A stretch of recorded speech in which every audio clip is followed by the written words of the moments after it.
night. You gotta turn your oven on at least an hour before you're going to start baking off pizzas.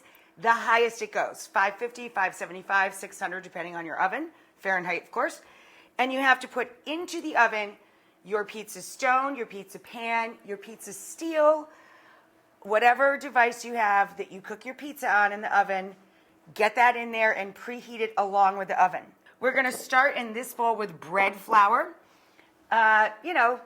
King Arthur, whoever, bread flour. We have 4.5 cups, which is 22.5 US ounces or 630 grams on a kitchen scale. We're going to pour that into our food processor first. To this, we're going to add 1 1/2 tablespoons of sugar and 1 full tablespoon I used because I like salt. 1 full tablespoon of kosher salt. So this is 2.5 tablespoons total, sugar and salt. 10 grams of instant yeast. Then we're going to add in 3 tablespoons of EVOO and 1 1/3 cup of warm-ish water. We put this all in here and we're going to make a rough dough ball. We're going to pulse this several times, a total of about 20 seconds or so to get the dough just combined. Now we're going to take this kind of shaggy dough. I put a little bit of flour on our pastry board here, any large workspace. And we're just going to knead this into a uniform ball and cut it into thirds.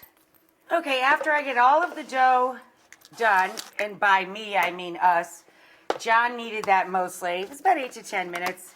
You pop it into deli containers with a little spray of olive oil. I cut the whole dough into 3 pizzas, into 3 doughs. Spray the top, spray the deli container, and away it goes overnight. It's the next day, and we're trying to finish our pizzas. When you take the dough out, you have to let it rest 2 hours. I have it sitting under a kitchen cloth over there. And now I'm going to show you guys the pizza sauce. It's totally raw. This is passata, 2 cups of passata or a can of tomato sauce. This is 2 cloves of garlic, 1 teaspoon of salt, 1 teaspoon of dried oregano, half a teaspoon of red pepper flake, and about a tablespoon of EVOO. Oh, and sugar, 1 teaspoon of sugar. Mix that all together, okay? Now, for the pizza, I cut really small individual pizzas so I could get more because my mom and my sister don't like Sopressata. Yours should be 12 inches. Mine's only about 8 or 9 inches because I have to get more yield from my dough than you have to get from your dough. Okay? So now, take a little bit of sauce. Look how small my ladle is. It's about an ounce and a half ladle. Now your pizza would be bigger, so you'd use about 2 ounces. And I'm just painting it with the back of the ladle to the edge. A little bit of mozzarella cheese. Now this is fresh mozzarella that I dried in the fridge overnight with a piece of paper towel wrapped around it to try and dry it out a little bit. And a little pecorino.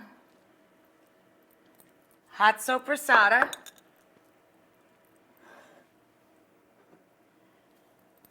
Thin red onion.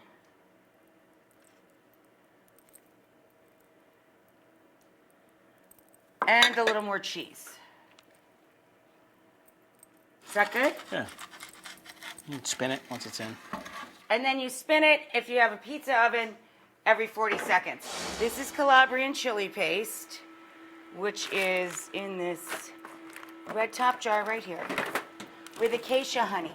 And I just mix them together, 1 cup to a couple tablespoons, and then I run it, as you can see, under hot water, bottle's still wet, so that it gets nice and loose and you can mix it together. This is how we make hot honey. So we scatter a little bit of baby basil on top, and there's our first pizza done.